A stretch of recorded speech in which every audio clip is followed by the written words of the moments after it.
सिद्धेभ्यः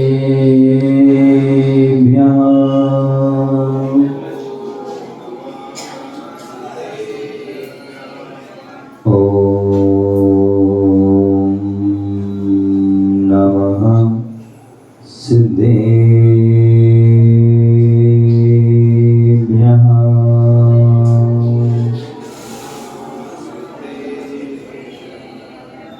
नमिदोर्वर्धमानं परमपाणं जिनं सुदेने गोच्छामि अयनसारं सायार्णयानदं मीनं नमो अरिहन्ताणं नमो सिद्धाणं नमो आयर्याणं नमो अध्यायाणं नमो लोये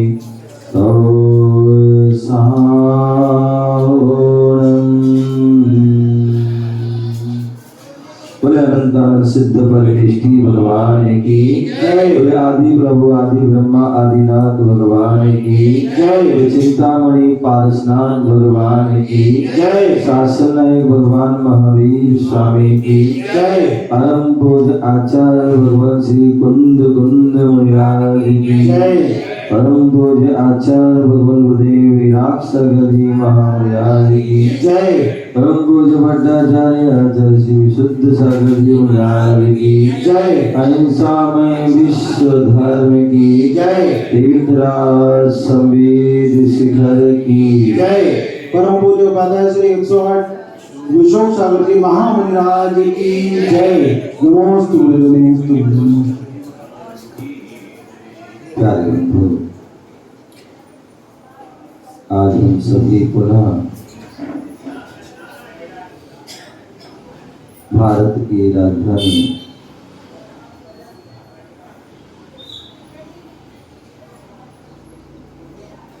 मध्य प्रदेश भोपाल और अशोका गार्डन पारसनाथ जिनालय में बैठे हुए हैं।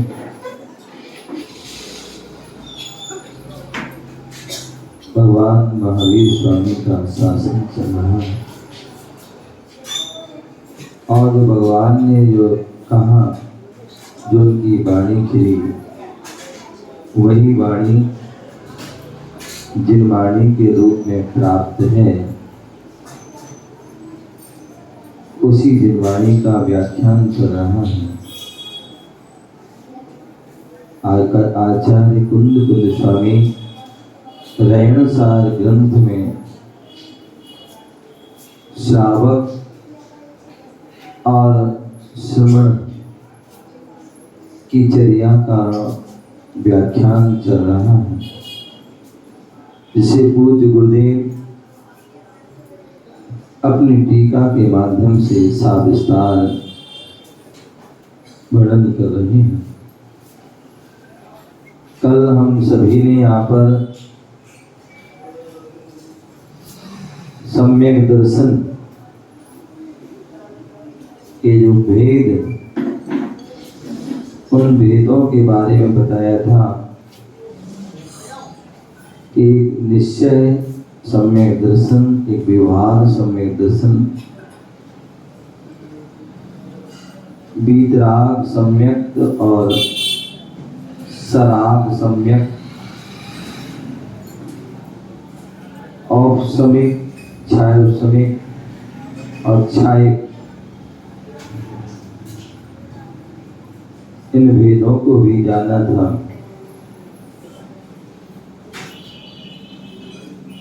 वही बात जो है आज आचार्य अमित गति स्वामी हुए, तो महान आचार्य हुए जिन्होंने अमित गति श्रावकाचार्य भी लिखा। जिन्होंने सामायिक पाठ द्वादशती का पाठ मरण कंडिका आदि ग्रंथ भी जिन्होंने लिखा, ऐसी वह अमित गति आचार्य भगवान शावकाचार्य लिख रहे हैं दूसरे अध्याय के 65 और 66वें छंद में, वीतराग सरागम च सम्यक्तम कथितम दुधा विरागम छायकम तत्र सागर सरागमपरे द्वयम्। बोले दो प्रकार का जो सम्यक्त कहा है, एक वीतराग और एक सराग।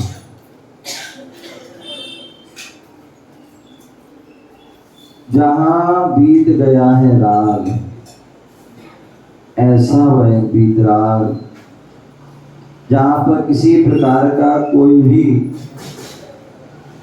दोष आदि नहीं है, पूर्ण रूप से निर्दोष है, वह वीतराग है। क्योंकि कल बताया भी गया था कि जहां पर 7 प्रकृतियां, 3 दर्शन मोह की और 4 चारित्र मोह की, ऐसी 7 प्रकृतियों के जो 6 से होता है वो छायक सम्यक दर्शन, और वो छायक सम्यक दर्शन ही वीतराग सम्यक्त है।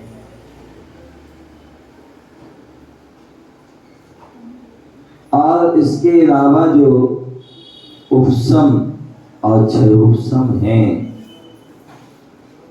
जहां पर जो है 7 प्रकृतियों का उपशम किया गया, भी दबाया गया है, वो कभी भी जो है मौका पा करके जो है उदय में, जैसे मान लीजिए एक गिलास में पानी था और वो कैसा था, गंदा पानी था। क्या था, गंदा था। और उसको आपने क्या कर दिया, उसमें थोड़ी सी फटकरी डाल दी, निर्मली डाल दी और रख दिया, तो उससे क्या हो गया, जितना भी जो कचरा था वो कचरा नीचे बैठ गया, पानी साफ हो गया। अभी कचरा नीचे बैठा है, पूर्ण रूप से वह साफ, कचरा नष्ट नहीं हुआ। अब कोई व्यक्ति आया, कोई बालक आया और उसने जो है गिलास को हिला दिया, तो क्या हो गया, कचरा पुनः ऊपर आ गया। तो जो अभी उपशम किया है, उसी प्रकार जो कषाय आदि हैं, क्या हुआ, उसको हमने जो है अभी दबा दिया। कई बार होता है ना, मान लीजिए 2 लोगों की लड़ाई हो गई, अमिता तुम्हारी और तुम्हारे पीछे वाले की लड़ाई हो गई। अब क्या हुआ, वो पीछे वाली आंटी ने देखा कि ये तो बहुत भारी है, इनसे लड़ेंगे तो कोई फायदा नहीं, तो क्या हो गया, उन्होंने अमिता ने 4 बात कही भी दी, तो भी उसको शांति से सुन लिया,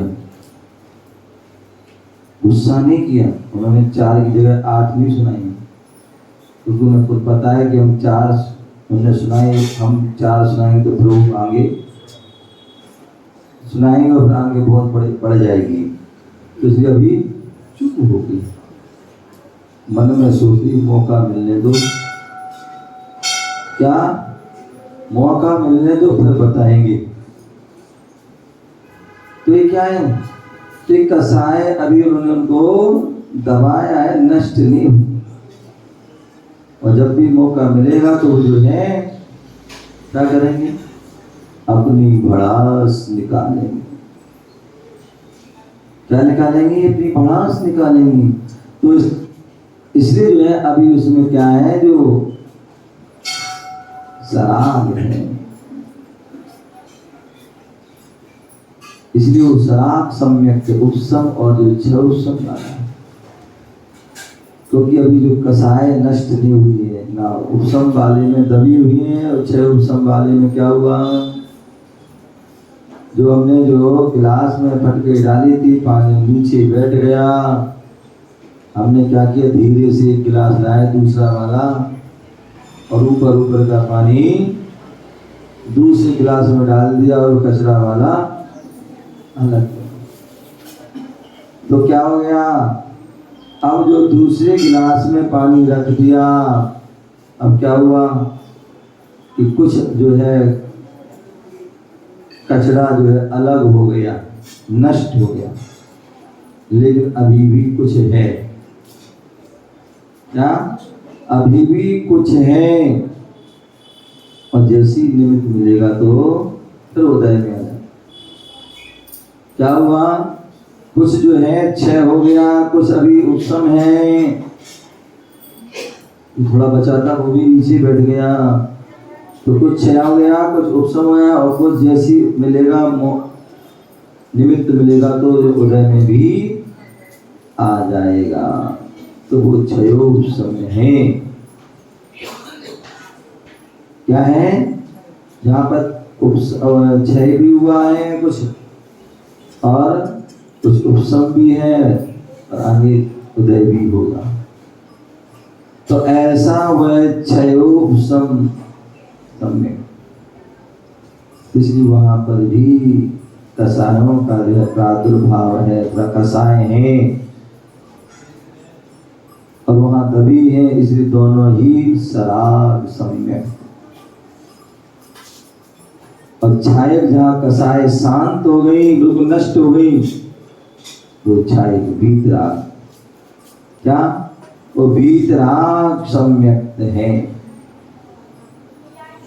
संवेग प्रसम प्रसमास्ति कारुण्य व्यक्ति लक्षणम सराग पुष्टि विरगेयम उपेक्षा लक्षणम परम। क्या बोल दिया कि अब यहाँ बोल दिया कि जो प्रसम संवेग, संवेग भाव हमारे अंदर, संसार शरीर भोगों से जो है विरक्ति भाव होना, ये क्या है? संवेग। कसायों को विशेष रूप से दबा देना। सब देव सार गुरु के प्रति, धर्म के प्रति जो हमारी आस्था आदि है, आस्तिक भाव है। सभी जीवों के प्रति जो हमारे दया करुणा के भाव हैं, सभी के दुख दूर हो जाए ऐसे आदि भाव हैं। तो क्या है? कारण ऐसे आदि लक्षणों से अभिव्यक्त होने के कारण विद्वानों ने उसको क्या कहा है? बोले शराब सम्यक्त कहा है। और उस समय वीतराग सम्यक क्या है? उपेक्षा लक्षण। अभी उसकी उपेक्षा। इस प्रकार से यहाँ पर जो है उस आचार अमित गति मुराद यहाँ पर उस समय प्रश्न कर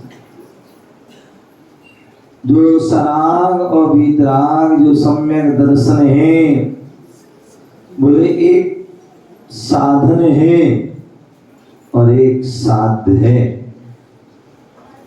साधन के बिना साध्य की सिद्धि, कोई भी कार्य करना है तो साधन होना आवश्यक है। तो सराग सम्यक दर्शन में क्या है? वीतरागता की ओर जाने के लिए साधन है। सराग सम्यक ही नहीं होगा तो फिर वीतराग तक पहुंच नहीं पाएंगे। तो इसलिए जो है साध साधन संबंध हमें जो है जानना चाहिए। कार्य कारण संबंध भी हमें जानना चाहिए। कारण के बिना जो है कारक जो है नहीं होता। कोई भी कार्य करना है तो उस कारण भी होना चाहिए। साधन होंगे जब इस साध्य की सिद्धि होगी। अप्रसम संवेग आदि लक्षण अभिव्यक्त होने वाला शुद्ध जीव आदि तत्वार्थों के प्रति जो श्रद्धा रूप जो है सराग सम्यक्त कहा है। क्या बोल दिया? जहाँ पर प्रसन्न भाव हो, संवेग हो, आस्तिक हो आदि, वहां पर जो है शुद्ध जीव आदि के प्रति श्रद्धा कि जो हमारे शुद्ध जीव है, सिद्ध आदि परमात्मा है, वो शुद्ध जीव है जिन्होंने सिद्धत आदि को प्राप्त कर लिया, परमात्म पद को प्राप्त हुए हैं, वो शुद्ध जीव है। ऐसे उन शुद्ध जीवों पर और तत्वार्थ जो तत्व है और उनका जो अर्थ है उन पर क्या करना? उनके प्रति जो श्रद्धान करना, श्रद्धान होना, वो सराग सम्यक है। और उसी को ही व्यवहार सम्यक दर्शन भी कहा जाता है। और जिसे निज शुद्ध आत्मा ही उपाधि है, निज आत्मा ही उपाधि है, ऐसी उसकी रुचि है, ऐसी उसकी भाव है, वह सम्यक्त कहा गया है। तो वह निश्चय सम्यक्त कहा गया है। क्या गया है? निश्चय सम्यक्त कहा गया है। क्यों? क्योंकि इसमें जो है अपनी आत्मा पे ही रुचि है, आत्मा में ही श्रद्धा है।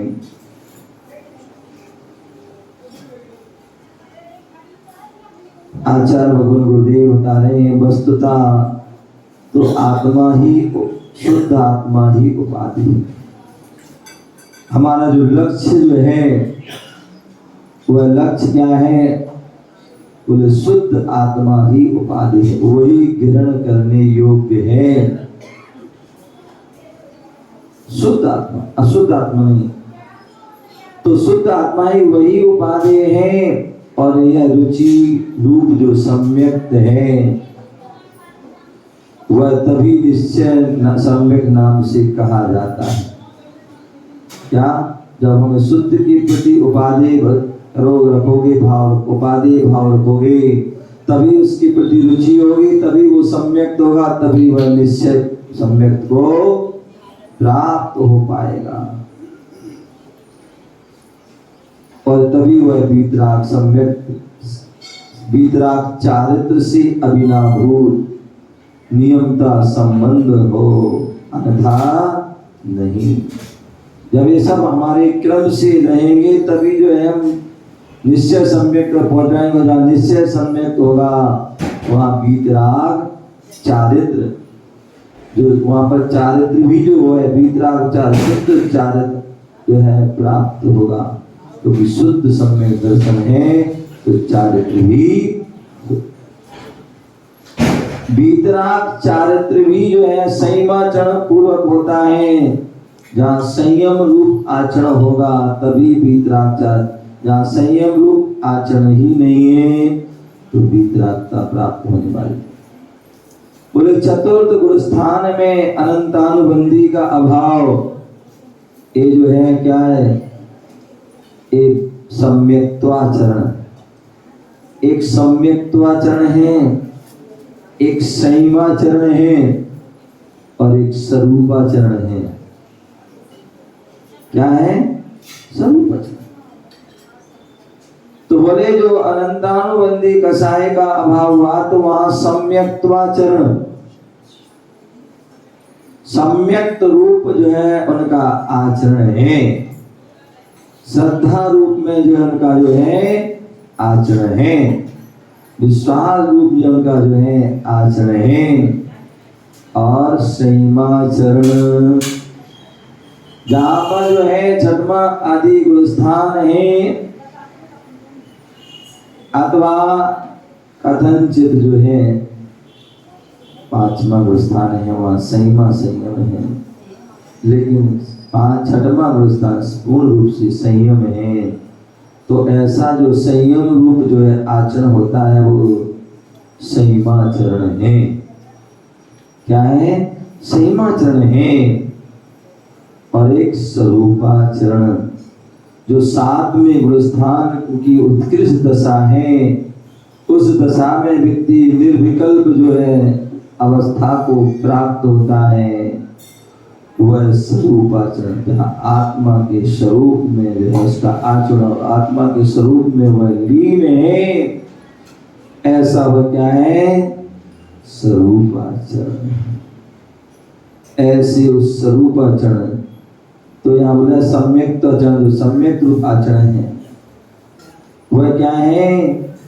ना कि भीतराचारित नहीं हुआ पावी, केवल सम्यक रूप आचरण है। अतः वहाँ निश्चय सम्यक नहीं, किंतु वह निश्चय सम्यक का वह परंपरा साधक है। जो सराग सम्यक वो क्या है? वह निश्चय सम्यक का साधक है, परंपरा से। एक मुनि धर्म साक्षात मोक्ष का कारण है, और श्रावक धर्म परंपरा से मोक्ष का साधन है। इस दृष्टि से सम्यक्ताचरण चारित्र को औपचारिक रूप से निश्चय सम्यक भी कह दिया जाता है। वस्तुतः वह सराग सम्यक ही है। क्या है? सराग सम्यक ही।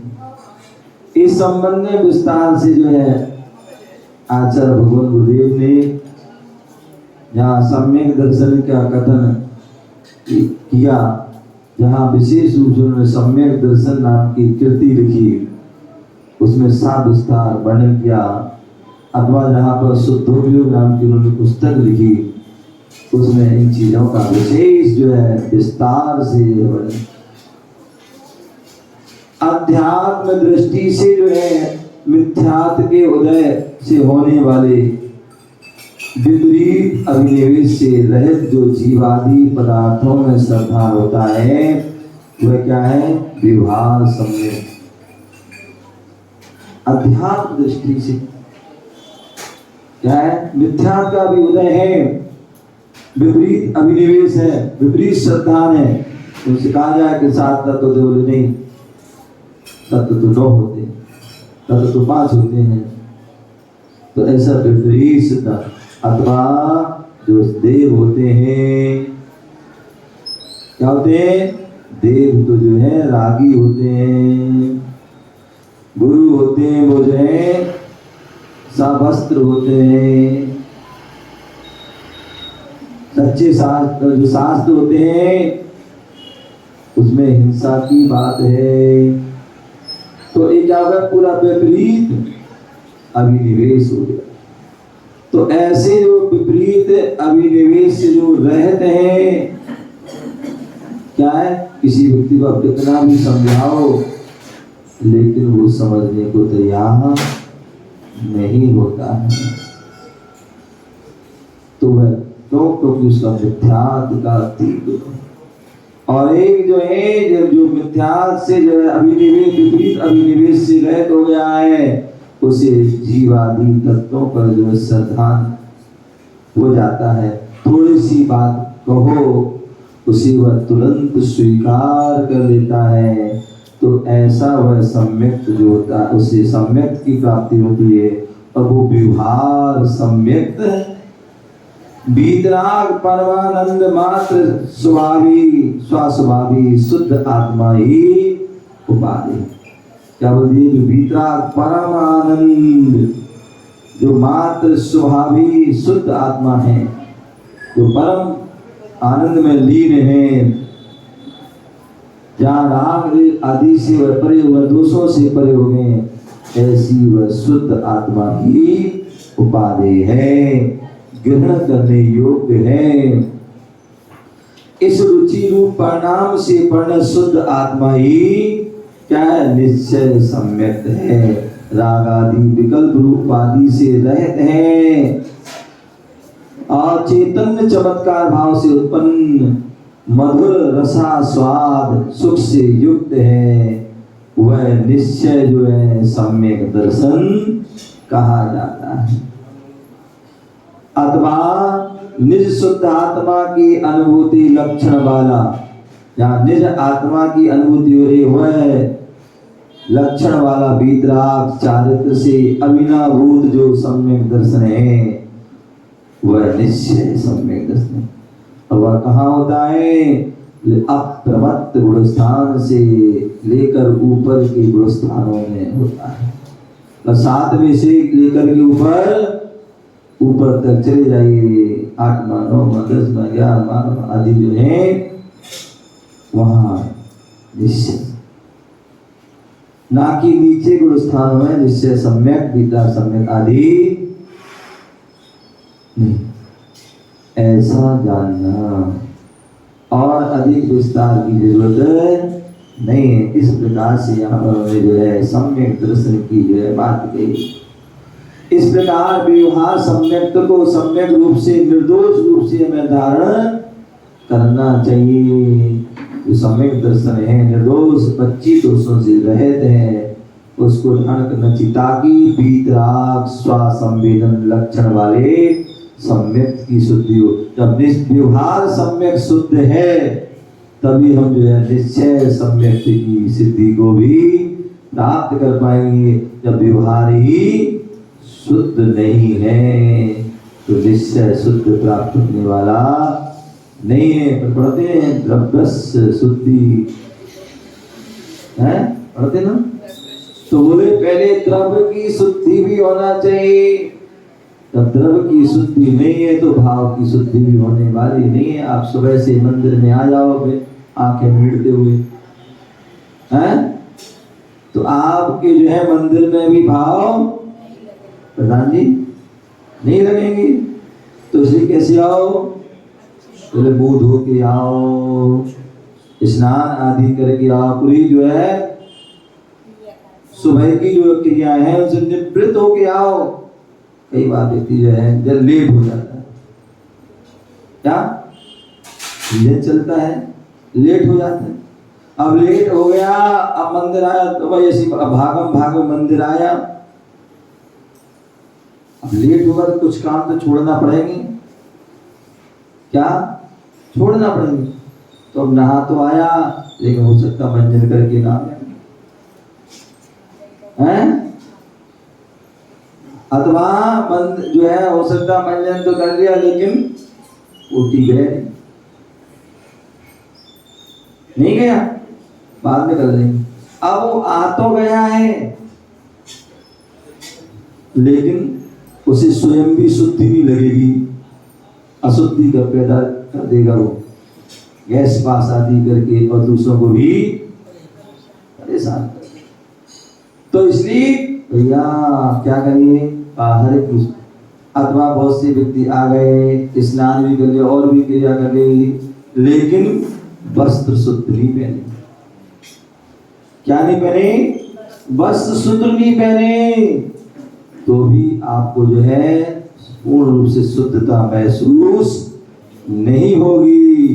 तो इसलिए बोले मन शुद्धि, मन भी शुद्ध होना चाहिए, वचन भी शुद्ध होना चाहिए, काय भी शुद्ध होना चाहिए। स्नान आदि करके शुद्ध वस्त्र आदि पहन के, अब जो है आपने स्नान कर लिया है, कपड़े भी शुद्ध पहन लिए, लेकिन मन शुद्ध नहीं है, तो भी वो काम चलने वाला नहीं है। तो इसलिए कहने का तात्पर्य कि जो है हमारी जो काय की शुद्धि भी होना चाहिए। काय की शुद्धि होगी, द्रव्य की शुद्धि होगी तो भाव की शुद्धि भी हो सकती है। बोले हमारा तो मन शुद्ध है, मन शुद्ध है, मन शुद्ध है। क्या भले स्नान किया हो, कपड़े शुद्ध पहने ना हो, लेकिन मन शुद्ध है, बोले वो झूठ बोल रहा है। क्या कर रहा है? झूठ बोल रहा है। बोले वो भी आवश्यकता है। भाव शुद्धि के लिए वो सब क्या है? बाहरी शुद्धि भी एक साधन है। जब तक वो साधन नहीं होंगे तब तक आपकी अंदर की शुद्धि भी होने वाली नहीं है। तो इस प्रकार व्यवहार सम्यक को सम्यक रूप से निर्दोष रूप से धारण करना चाहिए, ताकि जो है वीतराग स्वसंवेदन लक्षण वाला निश्चय सम्यक की सिद्धि हो सके। यही गाथा का सार है।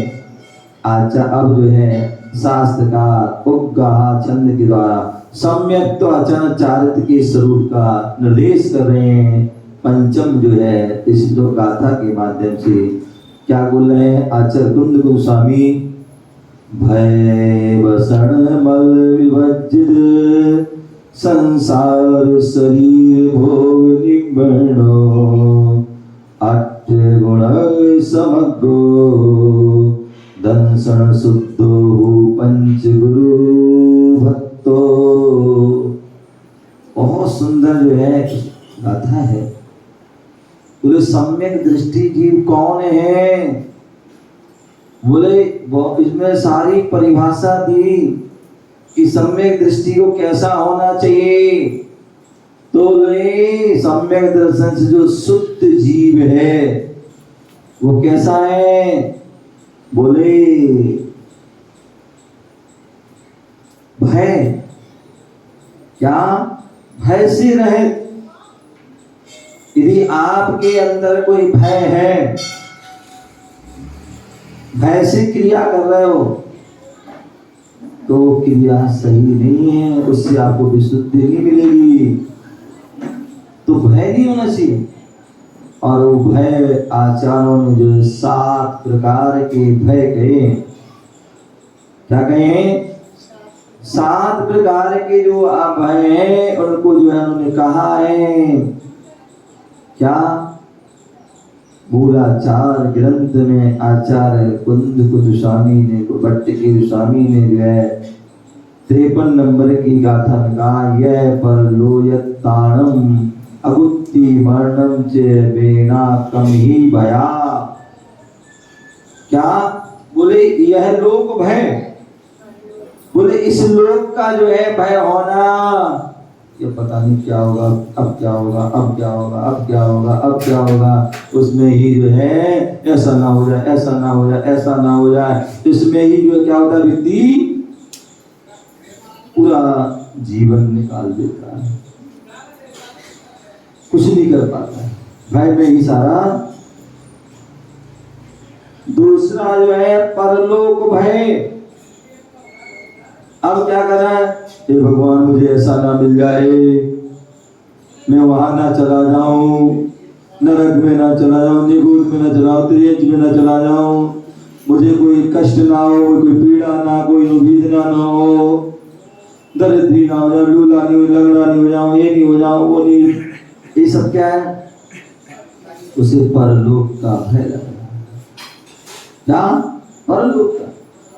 लेकिन जो सम्यक दृष्टि जीव होता है वो सत्कर्म करता है, अच्छे कर्म करता है।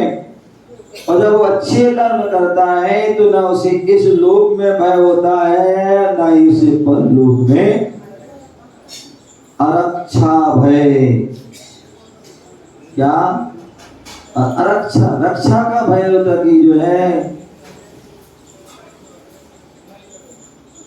कि कोई हमारा कुछ घटना ना हो जाए, कोई दुर्घटना ना हो जाए, कोई ऐसा ना कर दे, कोई वैसा ना कर दे। उसे हमेशा अरक्षा का भय बना रहता है। और एक सम्यक दृष्टि जीव है, बोले जहाँ पर जिसके ऊपर देव सास गुरु का आशीर्वाद हो, जो देव सास गुरु का जो भक्त हो, उसे कुछ भी। कितने सारे लोग यहाँ वहाँ भागते हैं, किसी ने ये कर दिया, किसी ने वो कर दिया। क्योंकि सम्यक दृष्टि जीव जो है उसे किसी प्रकार का जो है अरक्षा संबंधी भय नहीं होता। अगुप्ती भय। क्या? अगुप्ती भय। मरण भय। क्या? मरण का भय। मर ना जाओ, मर ना जाओ, मर ना जाओ, मर ना जाओ, रात उसमें ही वेदना भय। हमें ये वेदना ना हो जाए, हमें वो वेदना ना हो जाए। व्यक्ति जितना सोचता है उसको उतना ही वेदना आदि होती है। आज इसकी वेदना, कल उसकी वेदना, परसों उसकी वेदना, कोई ना कोई डेली वेदना चलती है। एक वेदना दूर नहीं कर पाता, दूसरी वेदना उसको प्रारंभ हो जाती है। अकस्मय भय, तो आकस्मिक जो दुर्घटना घट जाती है, प्राकृतिक आपदा आदि के माध्यम से भी हो जाते हैं।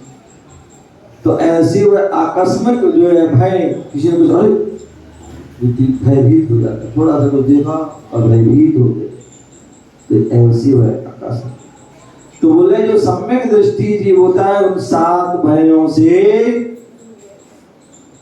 रहित होना चाहिए। यदि आपको एक भी भय है तो क्या है, आप जो है सम्यक दृष्टि नहीं है, भय से रहे। और सप्त व्यसनों से रहे, जो व्यसन है 7 व्यसन है उनसे भी वह रहित होता है। ऐसा नहीं कि जुआ खेल रहा है, मांस खा रहा है, रात पी रहा है, जीव की जो है शिकार आदि कर रहा है, परिस्थिति गमन कर रहा है, वेश्या सेवन आदि कर रहा है। इस 7 व्यसन क्या है, सम्यक दृष्टि 7 व्यसनों से क्या होता है, जो शुद्ध सम्यक दृष्टि जीव होता है 7 भय से 7 व्यसनों से जो है रहित होता है। और 25 मलों से भी रहित होता है। क्या 25 मल, जो संकादि दोष हैं, 8 मद हैं, 6 रायतन हैं, 3 मूर्ता हैं, ये जो 25 दोष हैं, उन दोषों से जो रहित होता है वही शुद्ध सम्यक दृष्टि जीव होता है। और उन 25 में से एक भी रह गया तो वह शुद्ध सम्यक दृष्टि नहीं। 7 भय में से एक भी रह गया, 7 व्यसनों में एक भी चल रहा है तो वह शुद्ध सम्यक दृष्टि। और संसार शरीर भोगों से व्रत, क्या होता है, जो सम्यक दृष्टि जीव होता है वो कैसा होता है, संसार शरीर भोगों से व्रत होता है। ऐसा नहीं संसार शरीर भोगों में जो है आसक्त नहीं, संसार शरीर भोगों से व्रत उत्कृष्ट। और 8 गुणों से परिपूर्ण, जो 8 निसंकेत, निकांक्षित, निर्विचिकित्सा, अमूढ़ दृष्टि, उभुगुण, स्थिति गण, वात्सल्य, और ये 8 गुणों से जो है सहित है। 8 गुणों से, 8 जो है दोषों से रहित, और 8 गुणों से क्या होता है, सहित होता है। इसके साथ साथ बोले केवल इतनी मास से भी काम चलेगा, बोले और भी क्या होना है, बोले पंच गुरु भक्त। क्या, पंच गुरु भक्त भी होना चाहिए। पंच गुरु, पंच परमेष्ठी जो है उनका भक्त भी होना चाहिए। यदि पंच गुरु भक्त नहीं है, पंच परमेष्ठी का भक्त नहीं है, कितने ऐसे लोग होते हैं, बोले हम तो भगवान को ही मानेंगे, गुरु को नहीं मानेंगे, हैं? क्या, बोले हम तो भगवान को ही मानेंगे, गुरु को नहीं मानेंगे। गुरु तो होते पंचम पाद, या है तो सही नहीं, तो ये क्या है, बोले नहीं, बोले पंच गुरु भक्त का, 4 गुरु भक्त नहीं, 3 गुरु भक्त नहीं, 2 नहीं, 1 नहीं, पंच गुरु भक्त। जो 5 हमारे गुरु हैं उन 5 गुरुओं के भक्त हैं।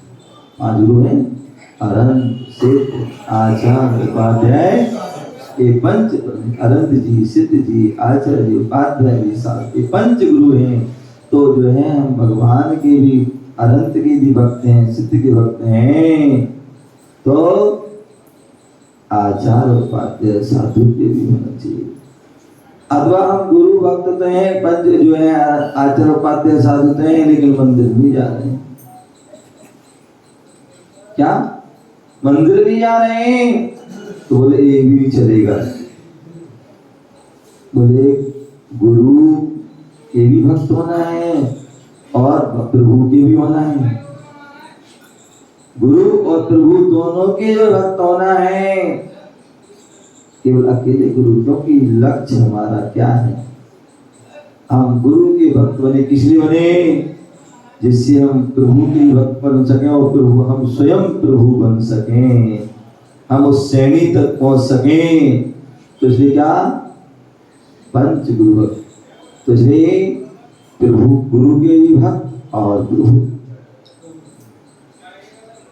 अब प्रभु भक्त में भी बहुत से क्या करते हैं? पर्टिकुलर हम तो आदिनाथ के ही भक्त हैं? आदिनाथ मंदिर में ही जाएंगे, आदिनाथ की वेदी में ही क्या करेंगे? पूजा करेंगे। नीचे अगर किसी ने कह दिया तो वहां नहीं करें, तो आ नहीं करेंगे। तो बोले ये भी नहीं होना चाहिए। ठीक है, आपकी श्रद्धा आस्था है, लेकिन इसके साथ साथ हम बीच की वेदी पर भी कर सकते हैं, नीचे वाली वेदी पर भी चंद्रा प्रभु की भी कर सकते हैं, और क्या नीचे पारसनाथ की भी। अन्यथा नहीं, हम तो वही करेंगे, कुछ भी हो जाए करेंगे तो वही करेंगे, अन्यथा करेंगे ही नहीं। ऐसा जो है हमारे अंदर भाव। कितने सारे ऐसे लोग, थोड़ा सा कुछ हो जाए ना, अध्यक्ष जी ने कुछ कह दिया तो अब तो मंदिर ही नहीं जाना। क्या? अब तो हमें मंदिर ही नहीं जाना है, भगवान के दर्शन नहीं करना, ना पूजा ना पाठ, कुछ भी। क्या? हाँ साहब, क्या ऐसे भाव भी नहीं होना चाहिए। आपकी अध्यक्ष जी से कोई बात हो जाए, वो बात बाहर रखो अपनी, तो होने नहीं चाहिए, और हो जाए तो बाहर रखो, लेकिन अंदर मंदिर में नहीं आना चाहिए। वो मंदिर तो सबका है, मंदिर तो हमारे सब, तो इसलिए हम मंदिर तो जरूर आएंगे। क्या? मंदिर तो जरूर आएंगे, क्योंकि आपने बाहर जो है अध्यक्ष जी से लड़ाई कर ली, तो उससे तो पाप का अर्जन होगा। पाप को धोने के लिए तो मंदिर में तो, और लड़ाई भी कर दी और मंदिर भी नहीं आया तो डबल पाप हो गया। मंत्री जी, तो क्या ये भी नहीं होना चाहिए कि जो है हम आपस की राग द्वेष के कारण मंदिर आना छोड़ दें, पूजा करना छोड़ दें, धर्म की क्रियाओं में जो है करना बंद कर। तो बोले ये भी नहीं, सम्यक दृष्टि जीव है, तो इसलिए वो पंच गुरु भक्त है। तो बोले सभी भगवंतों की वह भक्ति आराधना करता है, मात्र अनंत, पूरे सभी अनंतों की, सभी सिद्धों की और सभी गुरुओं की। अन्यथा आज ये भी बहुत चल रहा है, ये भी बहुत हो रहा है। बोले हम तो उन्हीं गुरु को मानेंगे, हमारे तो वही गुरु हैं, बाकी हम किसी को नहीं मानेंगे। वो आ जाएंगे तो हम उनके लिए पूरे सुबह से लेकर के शाम तक सब कुछ करेंगे। क्या? वो आ जाएंगे तो उनके लिए सब कुछ करेंगे, वो नहीं आएंगे तो हम कुछ भी। बोले नहीं नहीं नहीं। आचार्य समंत्र भक्त स्वामी से कहा कि गुरु कौन है? तो वहां उन्होंने लक्ष्य कह दिया, विषयासा बसाती तो निरारंभो तपस, ज्ञान ध्यान तपो रखता तपस्वी। बोले गुरु कौन है? जो विषय आरंभ परिग्रह से रहते हैं और ज्ञान ध्यान तप में भी रहते, वो गुरु है। वहां पर किसी व्यक्ति विशेष को आदि नहीं, अपितु हमारे लिए सारे जो है जो उस गुणों से संपन्न है, जो उस मुद्रा से संपन्न है, जो पिछी कमंडल के धारी हैं। क्या है? जो पिछी कमंडल के धारी हैं, वो सब हमारे गुरु हैं और सभी को हमारा क्या है? वंदन है। समझ गया ना? तो ऐसा हमारे लिए होना चाहिए। पंच गुरु का भक्त, जो पांचों जो परमेष्ठी हैं, उनके क्या है? वह भक्त होता है। पंच गुरुओं का जो है वह भक्त होता है। सभी पंच, इसलिए हम नमोकार मंत्र पढ़ते हैं। क्या पढ़ते हैं? नमोकार मंत्र पढ़ते हैं। और उसमें क्या पढ़ते हैं? नमो लोहे। ये क्या है? लोक के सभी साधुओं को मेरा। केवल इतना ही नहीं पढ़ना है। क्या? इतना ही नहीं पढ़ना है। दो क्या पढ़ना है? वो जो है नमो लोए, जो सप्त सावरम है, नमो लोए सब अरिहंताणम। क्या? नमो लोए सब अरिहंताणम, सभी अरहंतों को नमस्कार हो। हैं? नमो लोए सब सिद्धाणम।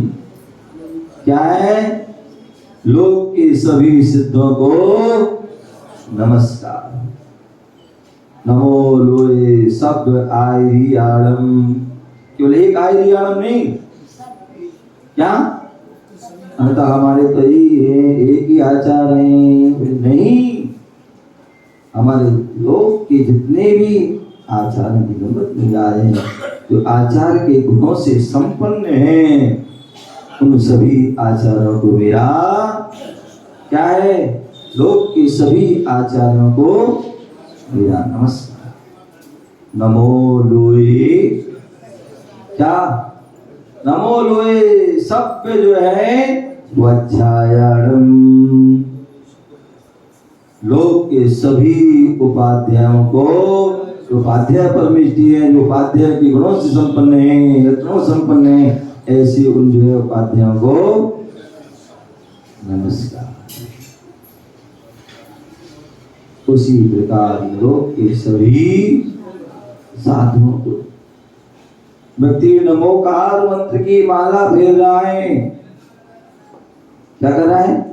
नमोकार मंत्र की माला फेरा, उस पांचों परमेष्ठियों को जो है क्या कर रहा है? नमस्कार कर रहा है। और सामने आचार्य परमेष्ठी आ गए हैं तो नमस्कार नहीं करता। सामने उपाध्याय परमेष्ठी आ गए तो उनको नमस्कार नहीं कर पा रहा, उसको उनका सम्मान नहीं कर पा रहा है। सामने साधु परमेष्ठी आ गए तो उनको नमस्कार। और बोले हम तो दिन में 25 माला पढ़ते हैं। कितनी माला पढ़ते हैं? कोई 25, कोई 50, कोई 100, कोई आदि। किसकी वजह? बोले नमोकार मंत्री। बोले भैया वो आपकी माला फेरना व्यर्थ है। यदि आप माला में कोई क्या कर रहे हैं? माला में यही तो कर रहे हैं, नमस्कार मंत्र है वो, उसमें नम पंच परमेष्ठी को नमस्कार कर रहे हैं और साक्षात आ रहे हैं, हम उनको नमस्कार नहीं कर पा रहे। तो ध्यान रखना प्रभु, तुम्हारी माला क्या है? अधूरी है। वो आपके लिए, वो माला आपके लिए सच्चा फल देने वाली नहीं है। तो इसलिए बोला है पंच गुरु भक्त। पंच गुरु भक्त होना चाहिए। जो पंच गुरु भक्त होगा वही सच्चा सम्यक दृष्टि होगा। जो पंच गुरु भक्त नहीं है तो वह सम्यक दृष्टि नहीं हो सकता है। और भी क्या उसकी विशेषता होती हैं, उनको हम फिर बैठेंगे और फिर जानेंगे और ध्यान करके उसको हम अपने जीवन में उसको धारण करेंगे। जय गुरु महावीर भगवान की।